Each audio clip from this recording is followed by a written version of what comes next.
आदेश आदेश। जय श्री काल भैरव, जय गुरुदेव। मेरा नाम डॉक्टर रश्मि श्रीवास्तव है। आज मैं आप सबसे मेरे जीवन की पहली साधना का अनुभव शेयर करने जा रही हूँ। मेरे गुरु श्री दीपेंद्र नाथ जी ने जो मुझे पहली साधना दी थी वो थी नर्सिंग साधना। ये साधना 41 दिनों की थी। सुनने में लगता है कि बस 41 दिन, पर ऐसा कुछ भी नहीं है। ये साधना जितनी उत्कृष्ट फलदायी है, इसे पूरा करना उतना ही कठिन है, पर अगर गुरु कृपा हो तो सब संभव है। और ऐसा ही मेरे साथ भी हुआ। जब मैंने ये साधना शुरू की तो मेरी हालत ऐसी नहीं थी कि मैं मेरे 41 दिन का जाप लगातार पूरा कर सकूं। ना ही मेरी मेंटल सिचुएशन ऐसी थी और ना ही फिजिकल, जो बहुत खराब थी। और साधना करने के बाद तो और बढ़ गई। पहले से ही मैं मेंटली बहुत डिस्टर्ब थी। साधना शुरू के बाद ऐसा लगा कि इतना प्रेशर बढ़ गया है कि मैं खुद को ही कुछ कर लूं। और मेरे घर का माहौल तो ऐसा खराब होने लगा कि मेरे घर में रोज झगड़े बढ़ गए, और जो कि बिना कारण के होते थे, उनका कोई भी सलूशन नहीं होता था। मैं पहले से ही फिजिकली अनफिट रहती थी, पर अब मेरे शरीर में इतनी ज्यादा वीकनेस रहने लगी कि मैं पूरे टाइम ऐसा लगता था कि बस सोती रहूं। मेरा किसी भी काम में मन नहीं लगता था।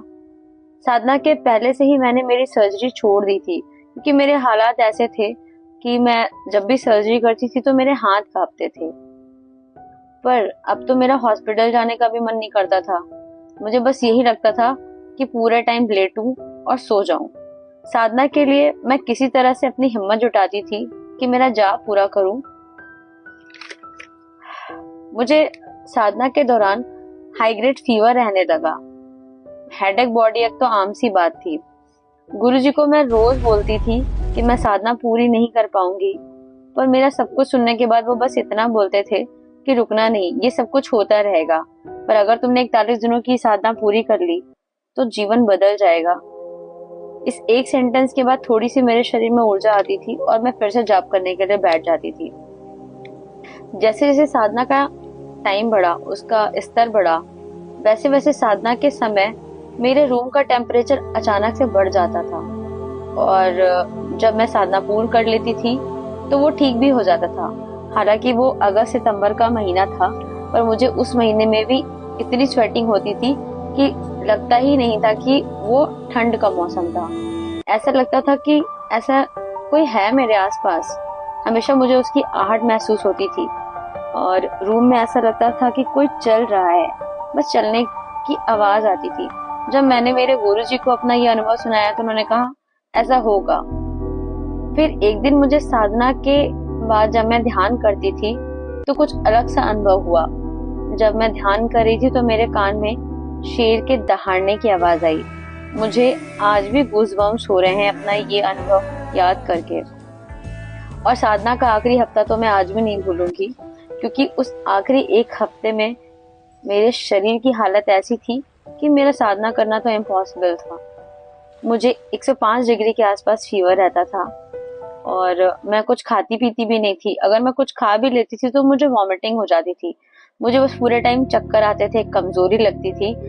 मेरा शरीर इतना कमजोर हो चुका था कि वो एक हफ्ता साधना करके पूरा करना तो मेरे लिए संभव था ही नहीं।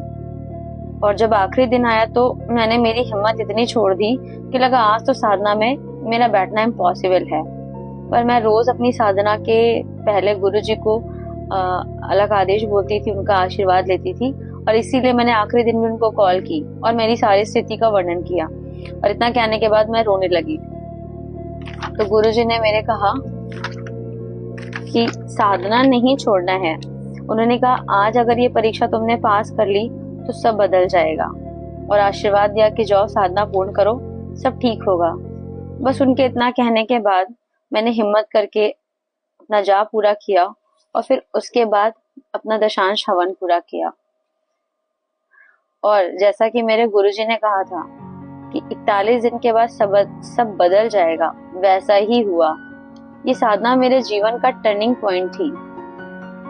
इस साधना को संपूर्ण करने के बाद मैंने वापस से अपने काम पे जाना शुरू किया, और साधना के कुछ ही दिनों के बाद मैंने मेरी सर्जरी करनी भी स्टार्ट कर दी। अब घर का भी सारा एनवायरनमेंट एकदम ठीक था, और मेरी मेंटल हेल्थ, फिजिकल हेल्थ दोनों ही ठीक थी। मैंने 3 साल के बाद मेरा जीवन वापस से जीना शुरू किया हूँ। आज मेरे जीवन में सब कुछ बदल चुका है, मैं काफी आगे बढ़ चुकी हूँ, पर आज भी मैं अपने जीवन में जो कुछ ठीक हुआ है उसका क्रेडिट अपने गुरुजी और इस नर्सिंग साधना को देती हूँ। आदेश आदेश।